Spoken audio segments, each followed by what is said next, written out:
The big thing I remember the most about growing up as a child was kindergarten. Now, to me, the only thing, kindergarten, the only good thing about it is that it teaches you how to say goodbye to your parents without crying. That's all. After that, forget it. They got nothing else for you to do.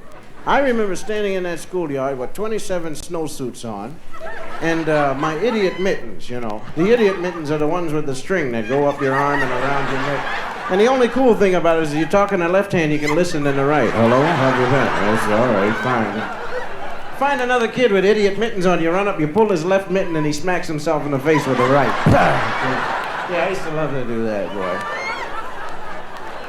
And we all stood in that line crying. Oh, where are we going? We're going to die. You're going to get us killed in there. And the next day, I was very cool. Goodbye, Mother. Take care of yourself, won't you, dear?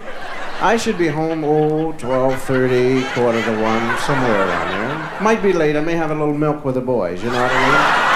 Tell Dad I'll see him around dinner time. Now, once they get you inside, they're lost. They got nothing for you to do because you're only 5 and you're too dumb to care about anything else. They try, though, you know. 1 and 1 is 2. Yeah, that's right, yeah. Right, yeah, cool, man. 1 and 1 is 2. Yeah, right. What's a 2? You don't care, man. So then they try these other things, basic things. No chairs in kindergarten. Everything's done on the floor. Sit on the floor, stand on the floor, you go home on the floor. Everything's in a circle on the floor so you can look at each other. Little ugly kids with pointed heads. And you beat time to Mozart. Ta-dun-da-dun, pum, ta-dun-da-dun, pum. How long do we have to keep this up? I don't know. Go another 10 minutes, we'll beat her to death with these sticks, all right? Then she says, okay, children, it's time for a snack. Great! Now you're talking. Yeah, snack. I want a Hershey bar. Me too. Give me a Baby Ruth. Right. No such luck. She brought out a box and gave us each an old, dried up, brown, nasty tasting, gag you, stick in the throat graham cracker. And you gotta pray for something to wash it down. Please, we're gonna die if you don't give us something soon. We got the hiccups and everything. Please. She said, certainly. Went over, got a case of milk that's been sitting on the radiator for about 80 years. Nothing in the world better for a bunch of 5-year-old kids than good old lukewarm, curdly milk. Yes, sir. We loved it. And the straws in kindergarten are the worst things in the world. Worst straws I've ever seen. They're good for one suck. You and that's it. Flat as a piece of paper. You're sitting up there. Then to top it off, she says, okay, it's time for a nap. Yeah, there's nobody in the world anymore wide awake at 11 o'clock in the morning than a bunch of 5-year-old kids. 23 kids on 23 cots sleeping wide awake. Only one sleeping is the teacher. She's gone. Thank God for this break, boy. I'll tell you that. I graduated from that into the first grade. I always wanted to get into the first grade because you have your own desk in the first grade, and that's just a part of being cool, man. Yeah, because I remember there was one guy that was just as old as the rest of us, and his name was Richard, man. Richard was cool because he had his own desk. They skipped Richard because he could tie his own tie, you know. Yeah. They used to bring him up before the assembly progress, and the president of the school would say, all right, we will now have Richard tie his tie for you. Yeah, go Rich, yeah. Rich was cool, man. We used to pass by the room, man, and peep in the first grade and see them all in there sitting at their desk. You can see Rich. We try to make Rich laugh. We make faces at him. Hey, Rich.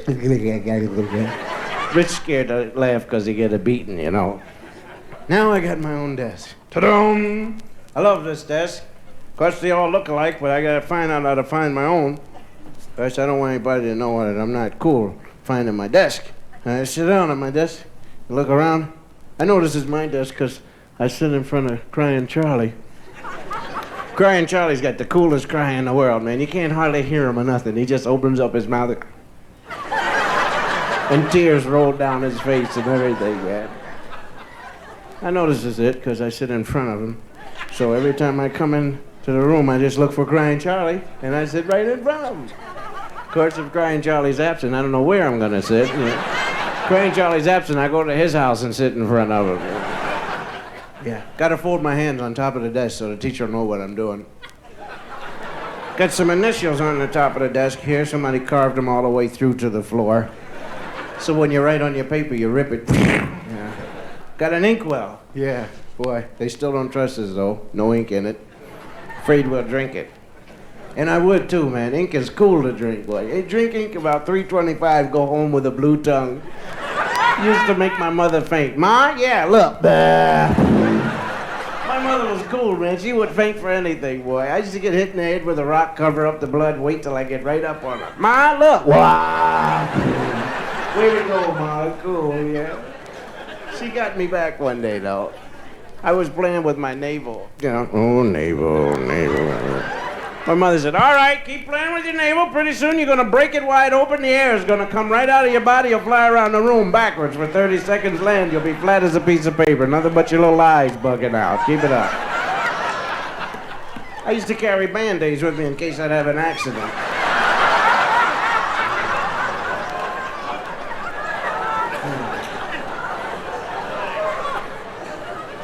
Gonna learn to write in the first grade now. They give you this paper, grade triple Z. Grade triple Z paper with wood still in it. Big hunks of wood still floating around in it. You gotta write around the hunks of wood. And the lines are about 8 feet apart. They don't want you to miss getting in between them lines, man. Don't want you to start crying. They give you these pencils as big as a horse's leg. And you rest them on your shoulder as you write. A, B. May I have another piece of paper, please? I will. I will. Another piece. I learned the correct procedure for going to the bathroom in the first grade. You just don't raise your hand and, say, may I be excused? You have to let one finger go up. If you want to do one thing, you want to do anything else, you have to let it see 2 fingers. In case of a tie, 2 wins out over 1. For the longest time, I told the truth. If I had to go, you're 1. And then one day it hit me. I was in the bathroom playing the soap dish game. 7-0, favor me. And it hit me, now, what's she got to know what I'm in here doing for? It's none of her business whether I'm 1 it or 2 it. That's why they put doors on the bathroom so nobody will know if you're 1 it or 2 it in here. And it's not bad enough that the teacher knows I'm 1 it, the whole class knows I'm 1 it. You go back in the classroom, people say, how was it? 1 So I just started lying after that. Hey, if I had the 1, they think I'm 1 it. Yeah. Then I felt guilty and I'd go back and tell the truth. You know that 1? Yes, it was really a 2. She wrote it down in her book. Bill Cosby did 2 2s and 3 1s today. I got an A in bathroom going.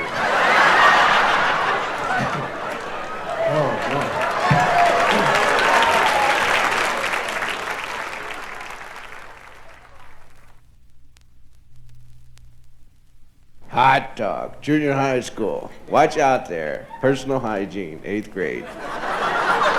It's all I used to look forward to. Pretty soon we'll be getting in there too, man. Don't tell us about it, you'll ruin it. Yeah, boy. Never forget. I better ask all those dumb questions, man. Woo-wee. I remember junior high school was the first time. This may sound a little off color, but this is the truth. First time I ever wore a jockstrap was junior high school, gym class. And there were some guys didn't know how to put it on. Some guys had it on backwards, Really, it's the truth. We had one kid went out and bought 2 of them. Put on one for each leg, And he put little pieces of rubber down. He thought they were to help you from hurting your hip if you bumped into anything.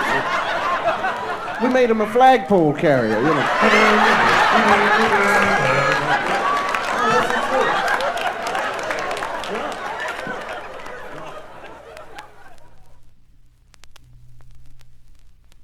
Junior high school, shop, right? Do you have shop? Oh, I was the worst kid in shop ever, man. Anything I ever tried to make always turned out to be an ashtray. I'd mess it up, put 2 grooves in it. What is it? An ashtray, that's what it is. Looks like a whatnot shop to me. Well, I'd build them like that, put 2 grooves in it. I couldn't even make a shoe shine box, put 2 grooves in it. Oh, little ashtray there. How come you got polish in it? Well, it's different kinds, Oh, I was the worst, man. And we had a shop teacher that was like a psychology. Well, he had a little touch of psychology. See, in the first place, I went to school with kids that, they were on the brink of becoming killers, or priests, you know. One way or the other, man. There was no middle of the road, nothing there, you know.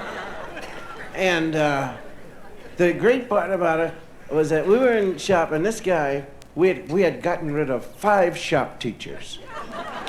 And within about 3 months, man. And we had the kind of kids who wear the hat sideways, you know, and they wouldn't stand up straight or nothing. And when they talked to you, they had about 12 toothpicks in the mouth, you know. And you'd say, how are you?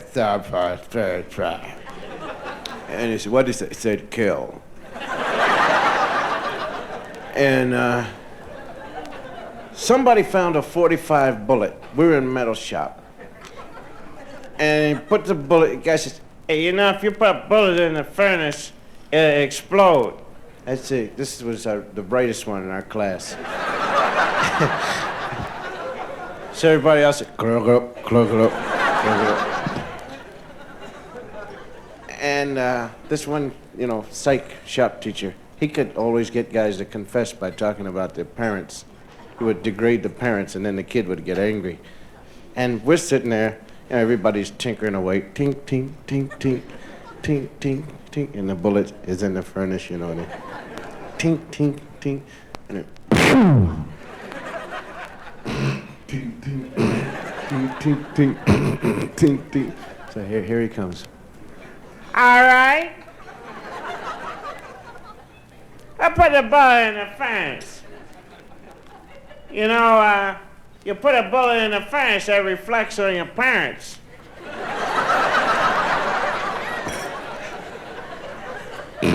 Ting, ting, ting, ting, ting, ting. You know, a guy, your mother must be pretty low down for you to put a bullet in the furnace. So now it starts. Hey, Larry, you guys talking about your mother over there. You know? Yeah, your mother's got to be pretty low down and rotten. Listen, I didn't put the bullet in the furnace, and stop talking about my mother. Oh, yeah, he was beautiful.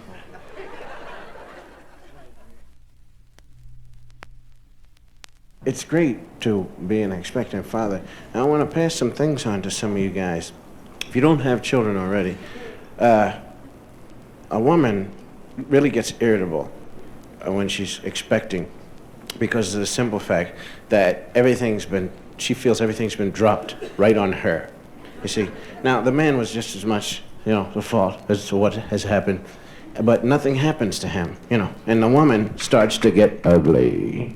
I'm so ugly. Yeah. And you know, the husband doesn't help anyone. He's, hey, look at what I did. Look at that, Charlie. How about that? Look at them goodies there. How about that? You go, whee! How about me? I'm a man. So that's why when the husband says, hello, dear, no, you dear me, get out of here. I'll punch you right in the mouth, you know. Well, I'm going to have about 30 kids. My wife can't do a thing about it because she's Catholic. Okay? If she refuses me, I'll take her right to the Pope. Pope, look, she says, no. Pope says you got to do it. You don't want to float around for the rest of whatever, do you? So she's got him, and it's great. Marry a Catholic. She's beautiful. But anyway, you gotta sympathize with your wife. You've got to identify with what's going on. And I do just that. First thing I get up in the morning, I throw up. That's right. And I sleep a lot. I wear suits that are too big for me, you know. I wear low heel shoes and I walk like this, you know. And I cry a lot, you know. But I'm copping out the last month. Ain't nobody getting me in that delivery room, I tell you that. I don't care what goes on. But let's talk about the baby for a second now. I've got to sympathize with the kid. You know, the woman is really, you know, she's in bad shape and everything. But, you know, that kid, man, is in a little room. It's a little teeny room, and it's humid in there, you know? And that's 9 months, man. That's a long time. And I think it would benefit both the parents and the child if we could work on something that would shorten it. The duration, that's what I'm talking about. I sent a letter to the Polaroid camera people, and I asked them to work on it, you know. I think 30 years from now, they'll come up with something. You kiss your wife, wait 10 seconds. You like it? Well, he's a little out of focus. You know. Kiss again, that's all. He's got another one. If you like that one, you gotta dip him in the lacquer, see? If you don't dip your kid in the lacquer, he'll fade on you.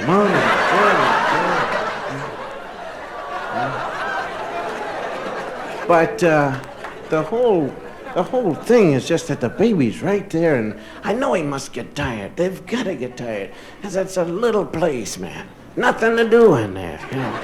Not a thing, man. You know, that's why the last couple of weeks they go crazy and start punching him. Tired of writing his name on the wall, you know, stuff like that.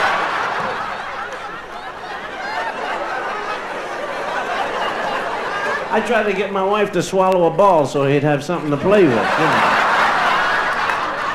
Oh, bounce it around, you know. The only interesting thing that ever happens to that kid is when the food comes down through the tube, you know. He can see that. Oh, that's nice. I like that. That's good. Hey, get them Brussels sprouts out of here.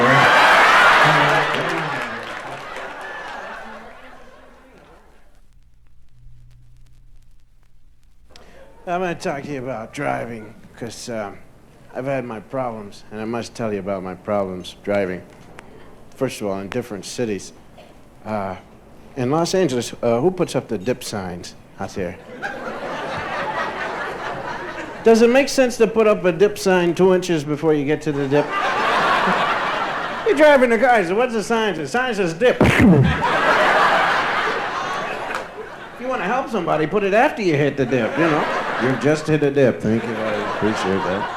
Thank you. Now, in San Francisco, it's a different story. In San Francisco, they have these hills that have got to be the worst hills in the world to build a city around or in or on. It's fantastic.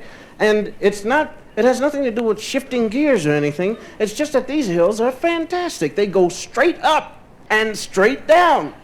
And even with a high dramatic, I've worried. At times, I've gone up to the top of some of these things. You get up to the top, and the car's still going up. And you say, where's the land, for crying out loud? That's the only time I've ever stood up in the car. Where the hell's the land, for crying out loud? And then when I did go down, I went straight down like this. You know, you guys said, put the brake on. Are you crazy? The back of the car flip over this way.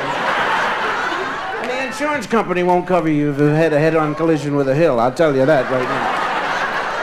They built a street up there called Lombard Street that goes straight down, and they're not satisfied with you killing yourself that way. They put grooves and curves and everything in it, and then they put flowers there where they've buried the people that have killed themselves. Yeah. Lombard Street, wonderful street.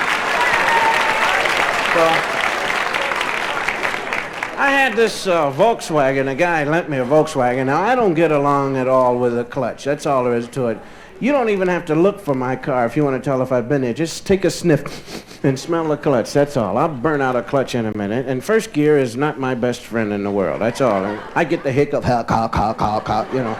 And, the second gear is not too bad. Third is great. Once I get in the third, I'm not shifting back for nobody. That's all. I'll run over a guy before I have to go back into first gear again. Forget it. Boy. So I'm driving around the city, and I had to take this hill because they put up a detour sign. So I said, well, if I'm going to take this hill, I'm really going to take it and get right over it, boy. And I gunned up the motor.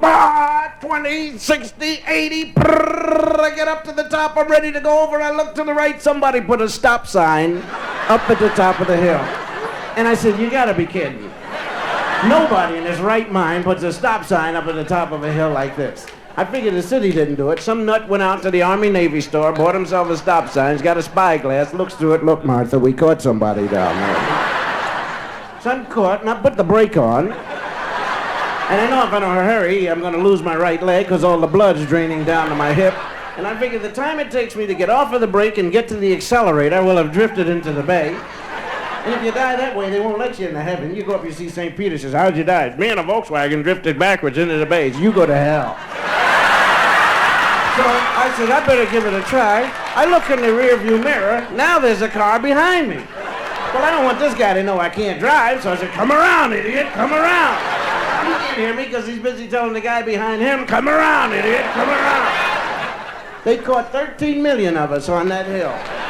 And we all made an agreement. We put on the emergency brake and we turned it into a used car lot. That's all we did.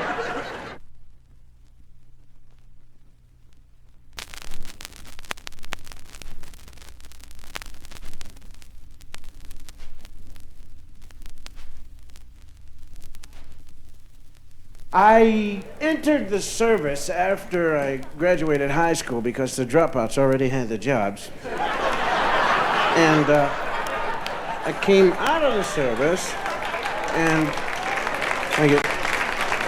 I came out of the service and I entered Temple University, 1960, physical education major. I hear you laughing. You know, a lot of people laugh at physical education. Aha, phys ed, you're dumb. You know. Well, anyway, I was pretty smart, and I got this girlfriend. I met this girl, very brilliant girl. Had an IQ of about 300. 300,000 IQ. God, and a philosophy major, man. Oh, she was fantastic. Used to walk around the house saying, "Why is there air?" And I used to look at it. Any phys ed major knows why there's air. You know? There's air to blow up volleyballs, blow up basketballs. You know? You guys called me dumb for crying out loud. Walking around asking why there's air. But anyway, that's the thing to do when you're a freshman. Get yourself a brilliant girl to take care of you. She used to dress up like me and take my exams and everything. It's really beautiful. I bought a 1942 Dodge for $75, my whole life savings from the service. And I used to drive from her house. I lived in Philadelphia. I used to drive to Trenton, 40-mile drive. And it was during the wintertime. And when I bought the car, it had four bald-headed tires. So I went out, and with the last couple of dollars I had, I bought a snow tire, and I put it on the right rear, and about 75 sandbags, you know, for traction, in case I get into some snow or ice or something, you know. Just dig right in on that right side, and the car would raise up on that one wheel. And I wrote Captain America on the side, because it was a beautiful car, man. It wouldn't go over 50. You go 51 and said, "Hey, cut it out." It's the kind of car I had, man. Beautiful. And I used to drive to her house, get to her house around 4 in the afternoon, and her parents, I think her parents wanted to get rid of her, because as soon as I get there, they go upstairs, you know, and take the dog with them, too, you know. They had one of these little dogs. They were very wealthy people. They had one of these little dogs in a house, about a 37,000-room house, and they had a dog was as big as my fist, you know, for protection. You know, I said, well, people are kooky, man. Now, in Greenwich Village, I used to live in Greenwich Village, a guy with a one-room apartment and he had to use somebody else's bathroom would have a dog that's as big as a Mack truck. You know, like the dog would command him, "I must go." You know?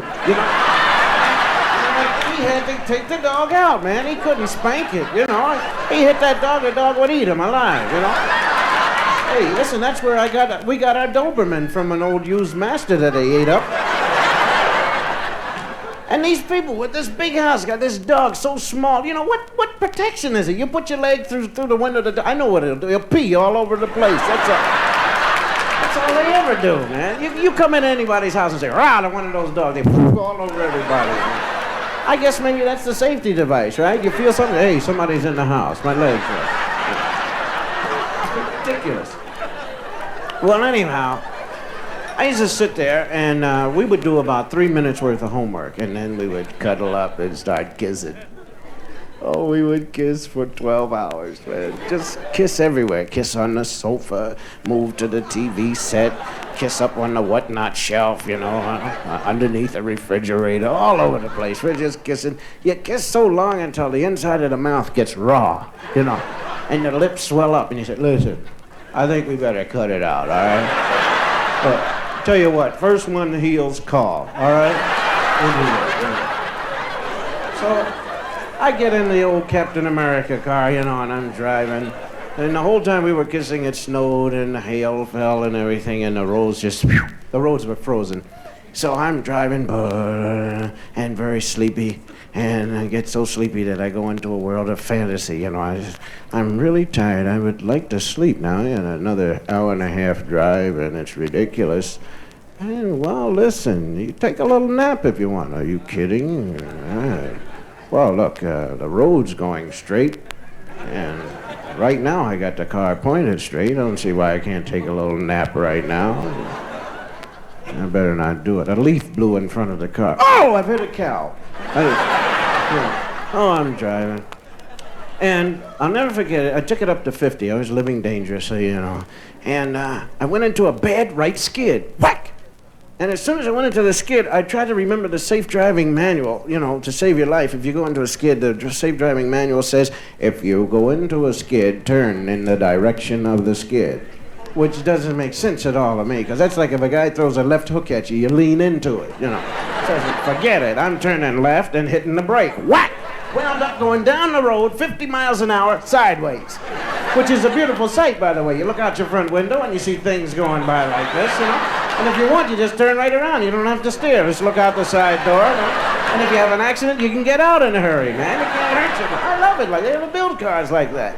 And I hit a tree. As soon as I hit the tree, I remembered I'm in trouble because in my glove compartment, I've got 10 old moving violation tickets, which are like savings bonds. The longer you keep them, the greater they mature, you know. And I figure I owe the city about $2 million. I know they're going to throw me in jail for life. So I push the car away from the tree, and I try and move it, and it won't move it at all because the A-frame is falling out, see? Well, I didn't know what an A-frame was until I took it to a mechanic, and you know, whoa, your A-frame's falling out. Cost you $1 million.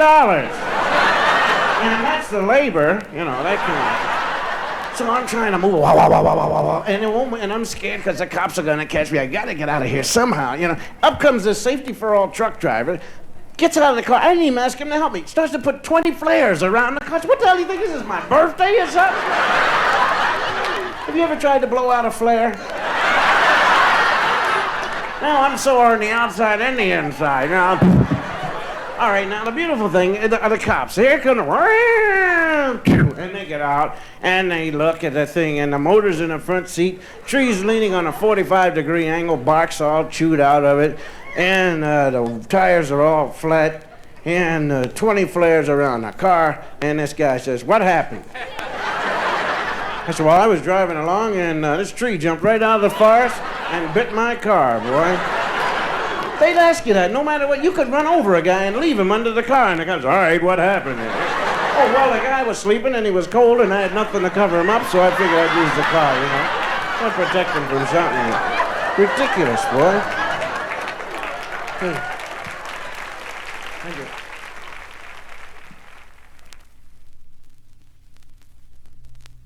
This is a true story. Happened to me in San Francisco. I had a tooth pulled at 9 o'clock in the morning. And the dentist gave me Novocaine and everything. And around 5, I went into great pain in that area. I'd like to say a few words about Novocaine versus pain. First of all, Novocaine does not kill pain. It postpones it. And gives it a chance to build little pain buddies over to the side, you know. About 5 o'clock, we're going to kill that hole over there. Well, I'll tell you, man, I really started to suffer, and I couldn't stop it because the dentist, he was, you know, he had left the office, and I had nothing. I just had to sit there, and I know I can't take certain things because I have to go to work. Can't take codeine because it'll make me drowsy, stuff like that. So I'm working on aspirin and stuff like that, APCs, and there's nothing. I'm still headache, pain, fatigue, everything.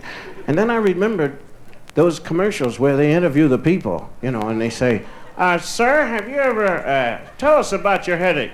Have you ever had one?" "Have I? Christ! One time, it ate my foot right off. Just spit it right off, and then it killed my kneecap, boy. And I took 2 of them pills there and put the toes back and the kneecaps back, and I'm wonderful." And I went out and I bought a bottle of that stuff, you know, and I took 12 of them. And I waited 4 weeks. Nothing. Excess stomach acid, that's right. So I'm sitting there feeling sorry for myself. I got 2 hours before I go to work, and I know I can't call up the boss and say get a replacement because, you know, 2 hours is not enough. And I'm just sitting there feeling sorry for myself. And in comes my landlord's wife, and she says, "Listen, you got a toothache." I said, "No." She said, "You had it pulled." I said, "Yes." She said, "You're having pain." "Yes." Whew. She said, "Well, did you take this?" "Yes, I took this." "Did you take that?" "Yes, I took all those things. And I'm still miserable." She said, "Well, here, why don't you take my 2 Midol tablets?"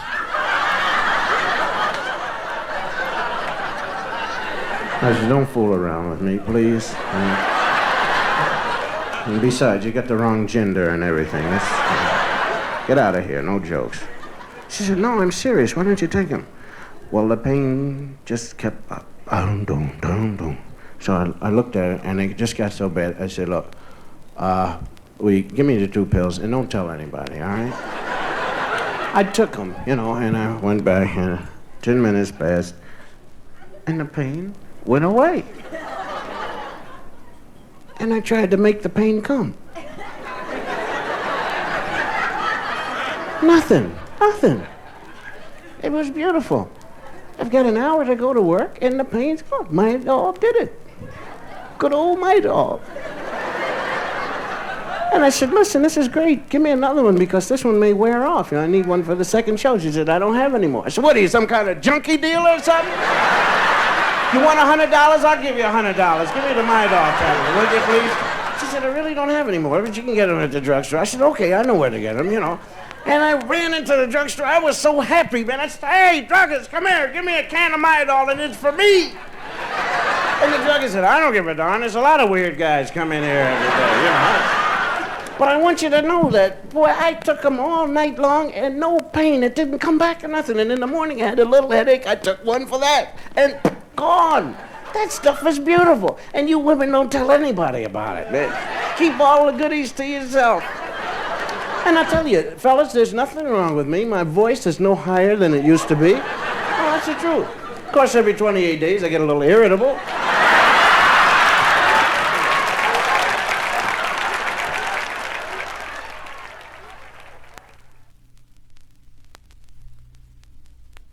I played football for Temple University, and it's the truth, see?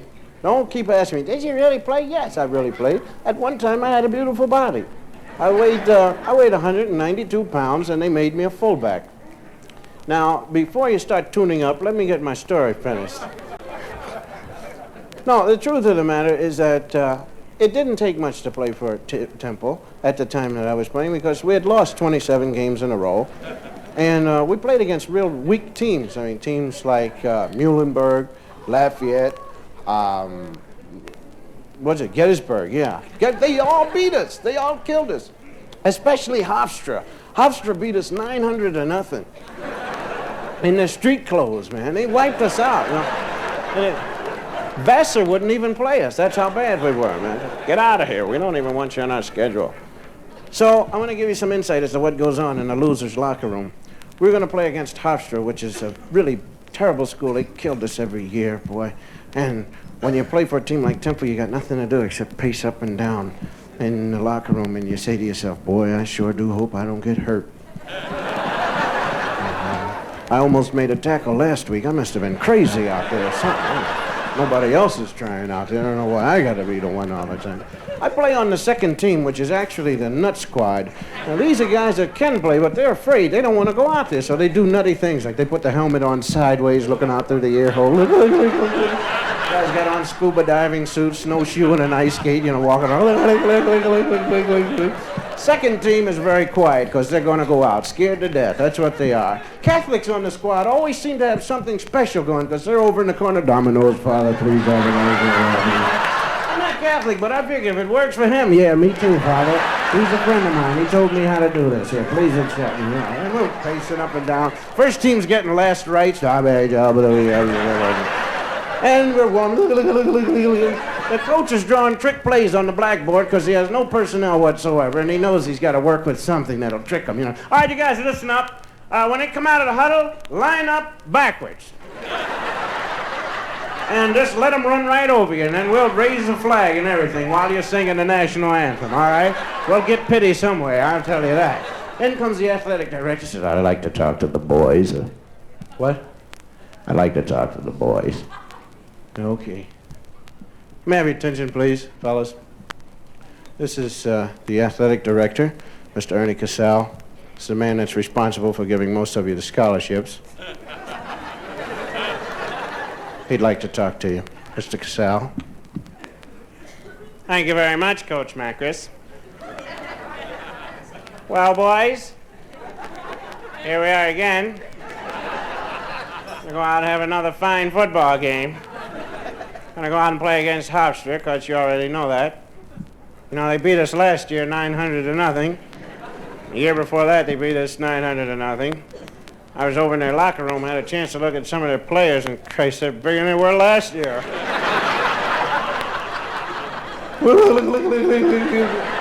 Yes, I know.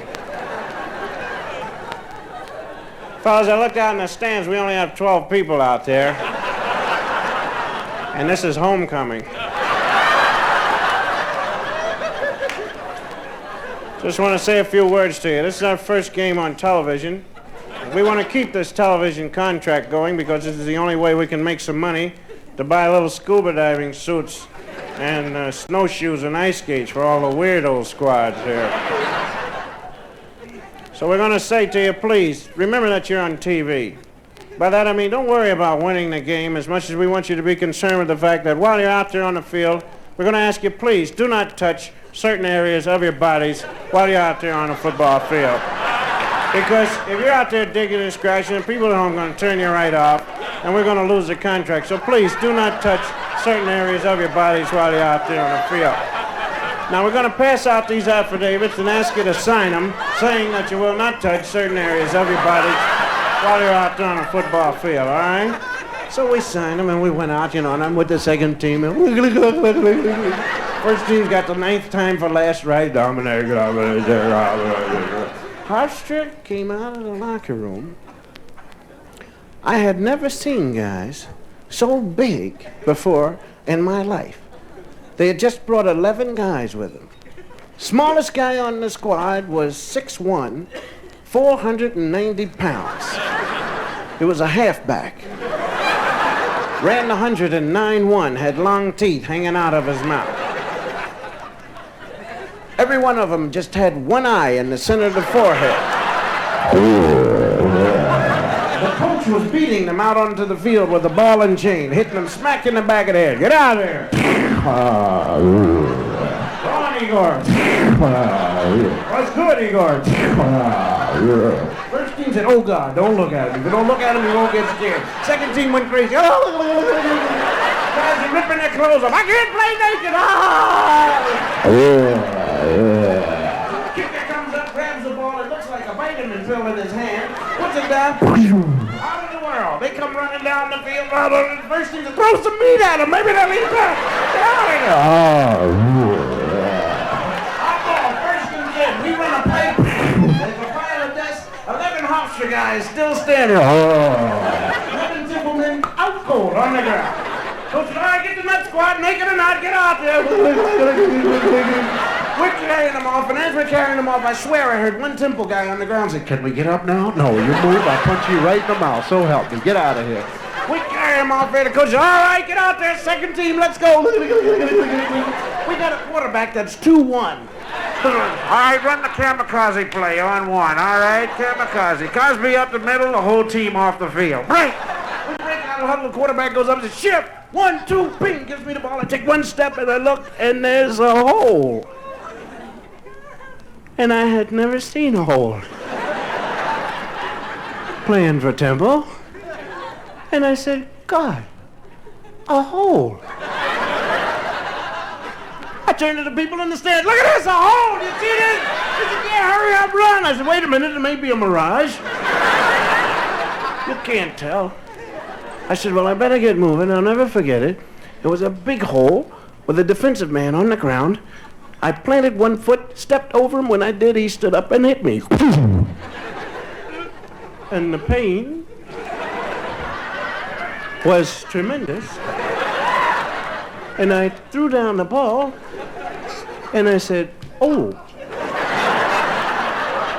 I've been hit in the... You'd better not touch any areas of your bodies while you're on the football field.